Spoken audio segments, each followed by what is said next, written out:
Please join us in welcoming the President and CEO at Associated Luxury Hotels International, Michael Dominguez, and the Executive Vice President at Dubai World Trade Center, Trixie LohMirmand, in discussion with Skift Corporate Travel Editor, Matthew Parsons. Yeah, give my left. In the middle? No? Yeah, you go in the middle. Okay, I'll go in the middle. Sorry, give us a minute. We're good. Hello, everyone. Welcome to our next session, Global Events and Experiences. What comes next? Welcome, Trixie. Welcome, Mike. Great to have you here. Thank you. Good to be here.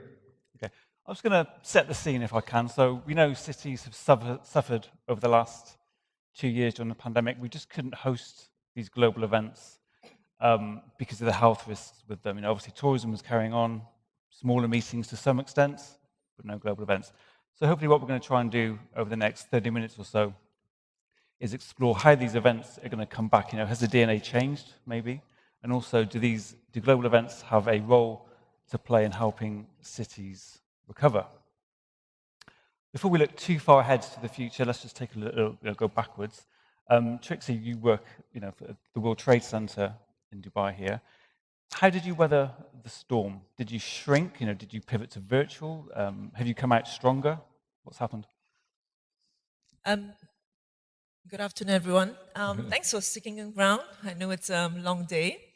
I think this agenda has been spoken too many times in Dubai and the world, but I think it's a great time to reflect.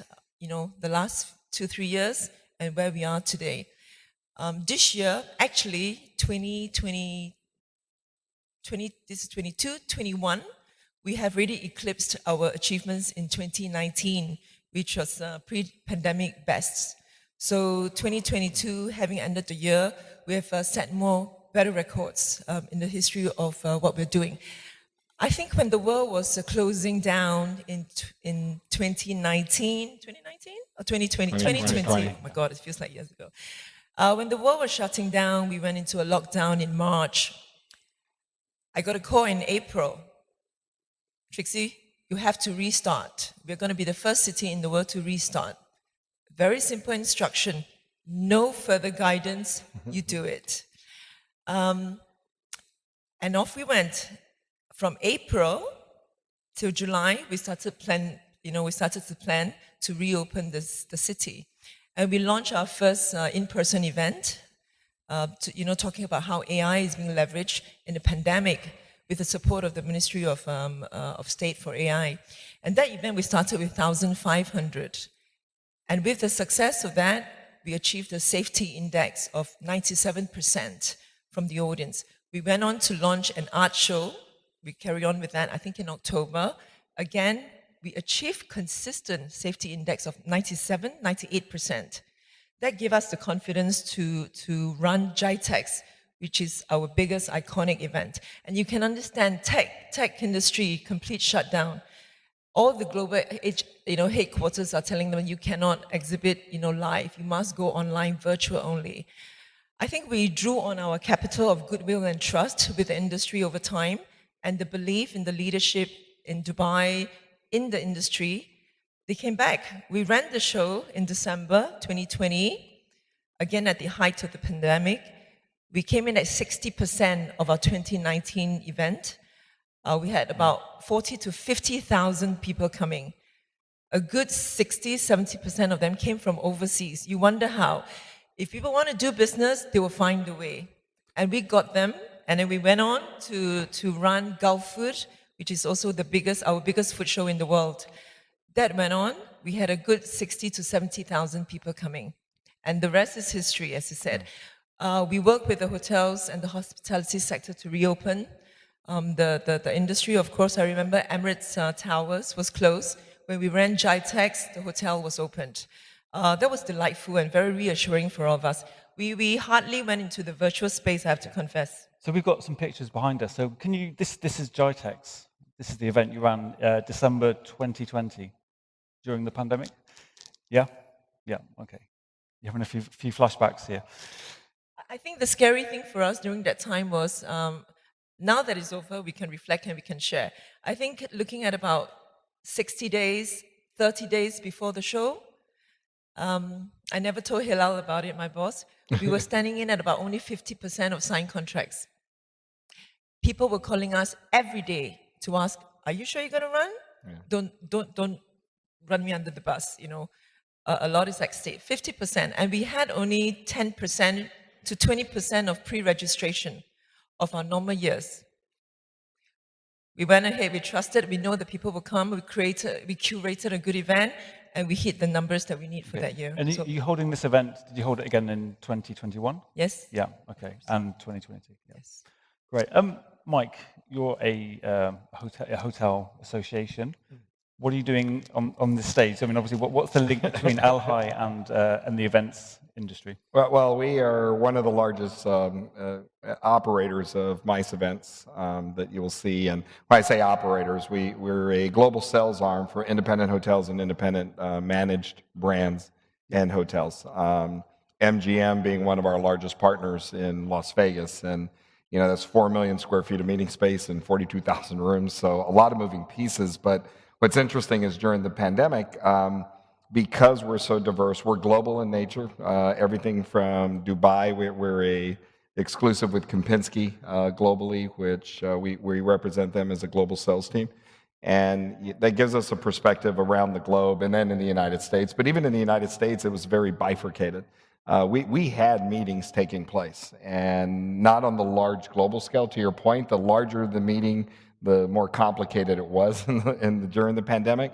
But on average, we were still having 300 to 350 meetings that were taking place on a monthly basis in the United States. And you know, we were bifurcated in that certain states remained open and kept meeting and figuring out how they were going to meet.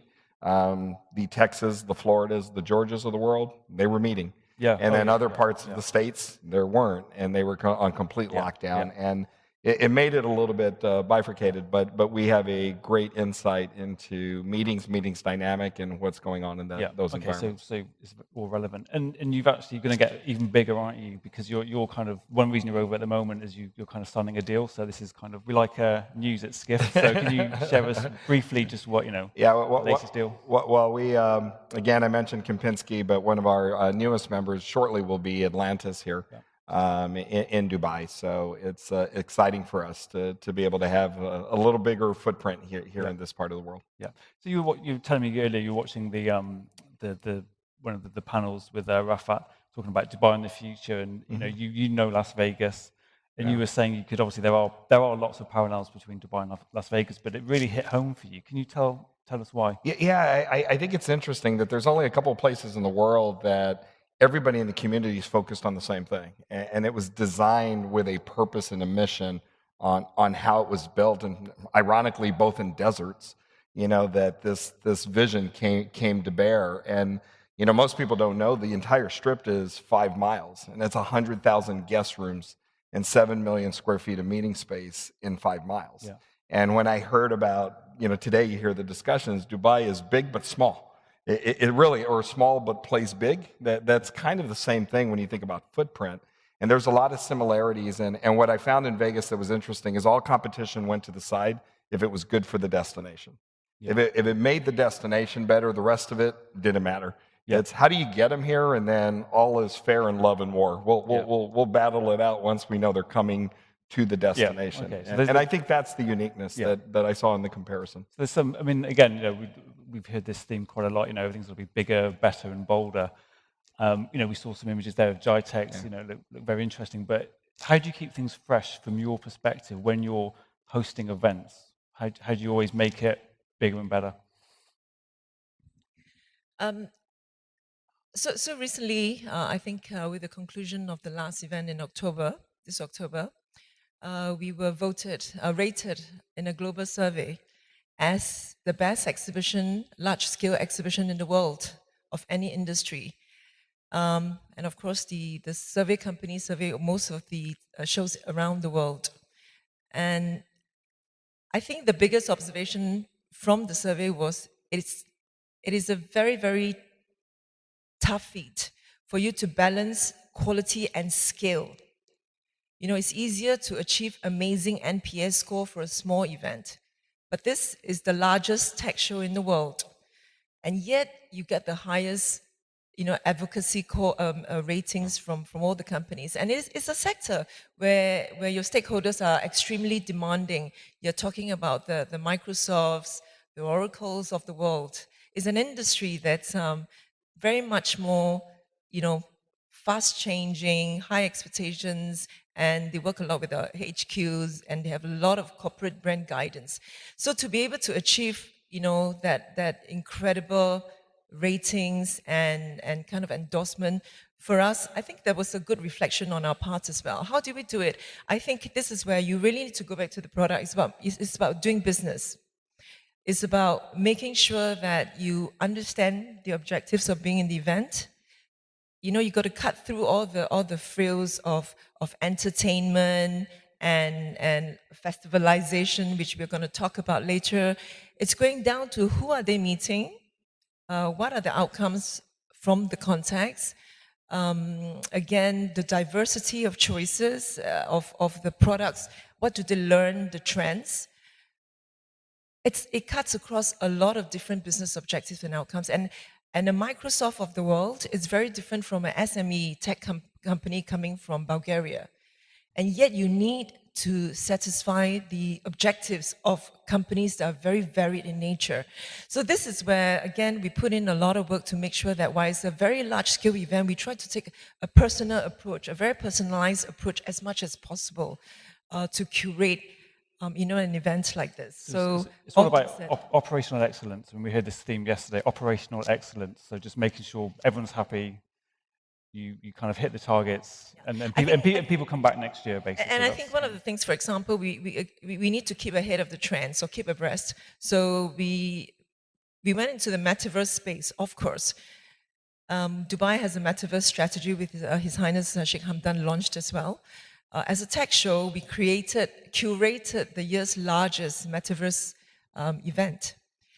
There's no case studies out there. There are no use cases for metaverse per se. So it is not easy to be able to put this together to make it a commercial venture. You still need to get sponsors coming into it. Not many people buy into that because there's nothing to show. It's a technology that people are looking at in the next 10 years. But again, with the support of the industry, we managed to put that together, exalted the imagination of a lot of stakeholders. And I think these are one of those things that kept the event at the top of its game, because now people could come and really learn and understand and be inspired about where it can go with the new technology. I know you came in this morning, but we had a hologram here. Yesterday we had Chris Nassetta from Hilton. What's your take on the holograms, in events? Is that kind of the next level for holograms? Again, I think if you look at, I believe it was in Vivatech in Paris, they had the hologram of Zelensky, President Zelensky there, talking about tech, in the rebuilding, reconstruction of Ukraine, and of course a bit of a spiel to look at getting funding and where the economies go. I think all the technologies can be leveraged, but it's important for us to know that it's only an enabler. It is not the core. Don't overuse it for the sake of it. It must really be used to tell a story. This is what Paul Griffith was saying from Dubai Airport this morning. Exactly. Yeah. Festivalization. We mentioned this is a bit of a buzzword at Skift. Skift meetings, we've been talking about this word. What does festivalization mean to you? I mean, obviously you've got the Las Vegas experience, MGM. Is it relevant to Dubai in terms of coming next? Yeah, I think it is. The festivalization, when we talked about festivalization of meetings, I think it's the learnings of what we see in live events. It's the energy that's brought in live events. We've talked about this. If you're trying to blend a major corporate event into a festival-like atmosphere, it just doesn't fit. And it doesn't fit in most cases, but the learnings from those events, the energy that's created, the emotion that's created, the memories that come through it, those are the learnings that we can bring into the corporate meetings, which that's where I appreciate that you bring that to the forefront.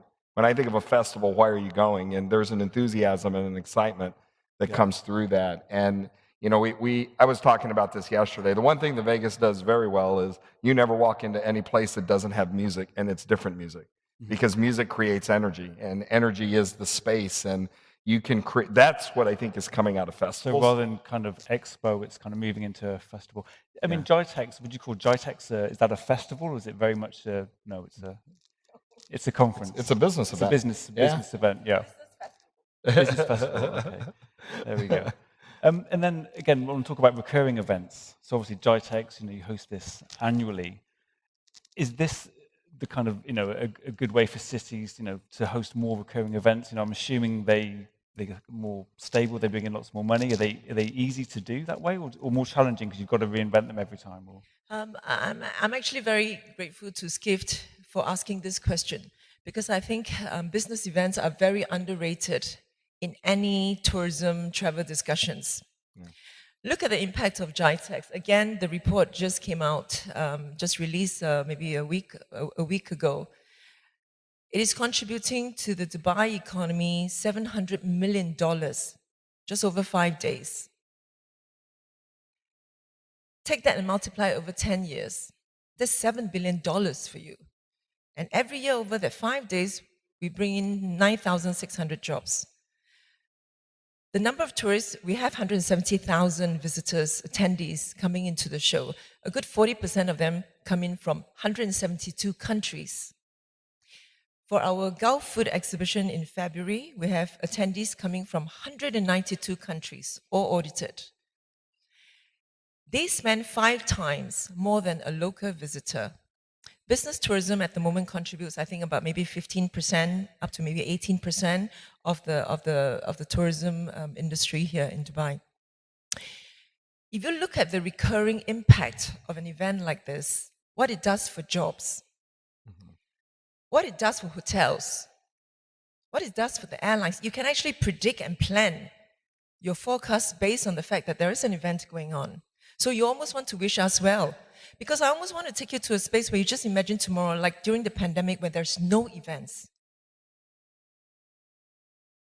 I think it's easier to imagine those dark days than to think that we're all here, sitting here and having all these events. And sometimes it's difficult because we're at the front end of the value chain. We are trying to create the event. The cost of acquisition, the efforts of acquiring these companies globally, it's very tough. And every year, as Matt was saying, you need to make it fresh. How do you make them coming back and grow it bigger? GITEX 40 years ago started with 40 exhibitors.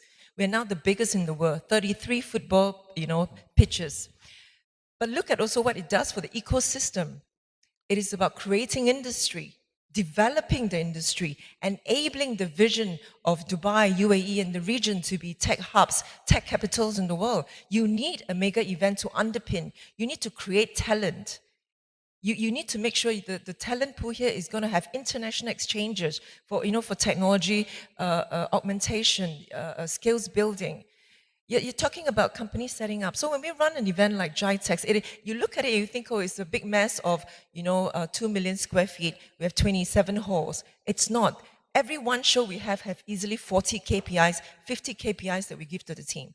One of the KPIs we gave the team was at least 35 to 40% of the companies that come in must not have a company in Dubai yet or UAE. Okay, so there's a strong case. You want to convert them. Strong case. And this goes back again to the KPI of the leadership of the city, of the country, is to get companies to set up, to work with them, to develop skills. I'm very proud to meet the CEO of Moroccan Tourism, Mr. Fakil, here. I think if he's around, Mr. Adil. I don't know whether Mr. Adil is around. So we're very excited because we've launched GITEX Africa in Marrakesh. That is going to happen in GITEX Morocco. That's going to happen in June next year. The conversations with the government and with the stakeholders in the wider Africa and Nigeria, nobody's asking us how big is the show. Everyone is asking, wow, are you going to do for us in Africa the same that you're doing for Dubai and the region, creating the jobs, helping us build the ecosystem in tech, exporting our talent, bringing investors in? I think if you look at a recurring event, you can only do it if there's consistency and, knowing that the repetition is going to be there. One-off events are great, but I just don't think you get the momentum and the capacity as a business event. So I do take pride in running quite a boring agenda, you call it. So a very strong case we made. So this is, definitely perhaps coming out of the pandemic, we may see more these kind of recurring mega events, maybe. I don't want to turn over to a totally new topic, sustainability. We can't really talk about events without talking about sustainability. Surely, flying in thousands and thousands of people to a city for a mega event isn't the greenest thing. So how do you talk about sustainability when you're organizing these events? Very briefly, if you can just share how it comes I up. think it's an agenda that we're all coming to terms with. Number one, there's apathy. It's 2050. Let's care about what's going to happen next year, dealing with inflation, the cost of goods. Going to sustainable products is expensive. There's going to be a lot of present bias that we know. So it's not an easy agenda for us to incorporate it in our business in an extended way. But in very small measures, we're looking to reduce, to recycle, to repurpose what we are doing. So, many of the events and materials that we're using, for example, we recycle them. So sometimes it can become boring. So I just saw this 2 weeks ago. And it's also pretty demanding with the audience in Dubai and the work coming in. They're always looking for something, a bit of novelty. So you also need to know how to twist and turn so that the same thing doesn't look the same. Okay, so kind of smaller steps. Yeah. And I think a lot is also then educating our own people, looking at a bit more different kind of ways to diversify. It's a learning process, and I'm very proud that COP is going to be organized in UAE next year, because there's going to be a great learning experience for all of us all together on how to scale up our business in the right direction. Okay, and again, sustainability can also mean more than just the environment and carbon emissions. I mean, we were talking earlier, and you mentioned some areas which you're kind of quite passionate about, and that was mental health, well-being. Yeah. Even education, and I wouldn't normally associate the event sector, which is kind of, yes, there's some content, but it's also about networking fun. So can you tell me how you're approaching sustainability from that perspective, or how you promote it? Yeah, it's both. We talk about sustainability as physical assets, and we sometimes forget about the human capital and the human condition. And those are all components of it. The wellness component has really picked off and are picked up, and we did a lot in my past life with Delos Living, and they were the founders of the International Well Buildings Initiative. Mm-hmm. And the idea was, okay, you have great. We talk about sustainability, but let's sustain the people. And sustaining the people really had to do with light and air and what that does for us when we're sitting in a ballroom for 8 hours. What does that do to us physically and mentally? Mm-hmm. There's a lot of components, a lot of research that's coming out in that. And, I think I'd be remiss if I didn't talk about, from the sustainability conversation we're having, there tends to be this conversation that if you travel, you're leaving a carbon footprint. But if I stay home, there is none. I think as an industry, we haven't measured, what is my carbon footprint when I'm at home? Because the work that we're doing as an industry, sometimes I may actually leave a smaller footprint when I'm traveling, because we are doing a lot of good work as an industry. And when I'm at home, I'm not necessarily paying attention to my lights, and I don't have remote control, or I don't have motion activated sensors that turn off my lights when I'm not in a certain room. I think we've missed it as the conversation, because sometimes it's, if you travel, it's bad. If I stay home, it's all good. Yeah. I leave a carbon footprint at home as well. Yeah. And before as well, you mentioned education. Yeah, it's a biggie. So obviously, your global events want to make the case, help cities, recover. And you were saying, the event industry is almost one of the biggest providers of education. The largest educator to an adult population are meetings and events. Once you get out of school, where do you learn? Do governments know this? I mean, no. Is it on the radar? No, and I appreciated that you had somebody from a university or a college on stage. We don't do that enough, and we don't bring in the academic world enough into the meetings world to really talk about how it's all interconnected. But I don't think most people realize that adult education is driven through these type of forums. And, we used to have a saying. I was chair of MPI, and, our motto was very simple, is when we meet, we change the world. And you can't talk about any advancement in society, any advancement in medicine that didn't come about from a conference, a congress, or a meeting. Yeah, and so maybe time to shout more about those kind of achievements. We need to connect the dots more as an industry, and we don't do that very well. Yeah. Coming towards the end of this session, I've got a couple more questions I want to squeeze in really quickly. Sure. We know that this kind of pent-up demand is being released. ferociously. You know, I mean, the airlines, particularly in America, are struggling to keep up. You know, they're not enough capacity. In Dubai, obviously, things are. You know, the airport's fantastic. But you mentioned that there was a kind of concern around congestion when it comes to events. Can you share more about that? I mean, is this going to be a risk, you know, going ahead in the future with just too many people traveling? Wow. I think for a lot of, business travelers coming into Dubai, one of the frequent feedback is it's expensive. We all know that. We've heard it all too often. And of course, during an event, all the rates for all services, are ramped up. Who doesn't? Who wouldn't? So we struggle with that. So instead of sometimes a smaller company, especially now in the face of inflation, in large parts of Europe and of course the other parts of the world, instead of sending maybe 5 executives, they may say, I'll just send 2. It affects the numbers. It affects our quality. It affects the attendance. It affects, the networking is going to be at the show. Hotel choices as well. There's lots going on, but because there's so many events going on in Dubai at the moment, while there's a Gulf Food or a Dubai boat show that we run, there's probably 3-4 other significant events that are running. There's a great competition for hotel space. And as a result, again, the cost of coming to attend an event is extremely high.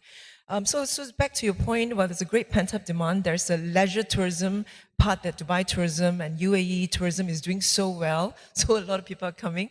So if you add to that whole congestion there, it becomes a great challenge for business travelers. And sometimes it's hard for us as organizers. We can't really control that part of the ecosystem. So, we can only go back to, if you ask me, so how do you do to fix this? We can only try to go back to our business proposition. If you make your event really, really attractive in terms of the business that they can get out by coming here, then you have a chance to be able to withstand and defy all these increases in rates and demands. Yeah. So more collaboration again, talking with hoteliers about the. I'm not so sure the collaboration with hotels in the industry is doing very well.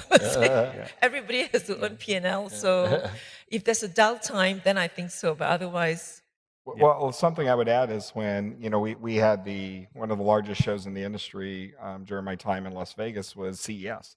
And one of the things that they did when they looked at the city, as you would look at a convention center and how you lay out, your trade show, literally they looked at the city as their footprint. Because part of the event was at the convention center, part of it was at certain hotels throughout the city. So certain people were anchored there for certain meetings. It started to move congestion. So not everything was coming to a pressure point. But that was looking at the destination as a whole, and not just all centered on that one kind of exhibition experience. Yeah, because to your point, it creates a bottleneck when everything is coming into the same point. So they spread out the environment a little bit through, and they looked at the city as their platform. Because again, like Dubai, it's a smaller footprint. When you're only talking about a 5-mile radius, you can do that, and it's already set up to be able to move people around easily. Yeah, great. Unfortunately, these timings are ruthless at Skift events, so we are out of time. But I want to thank you so much for being here with us this afternoon. Yeah, truly a pleasure. Thank you. Thank you. Thank you.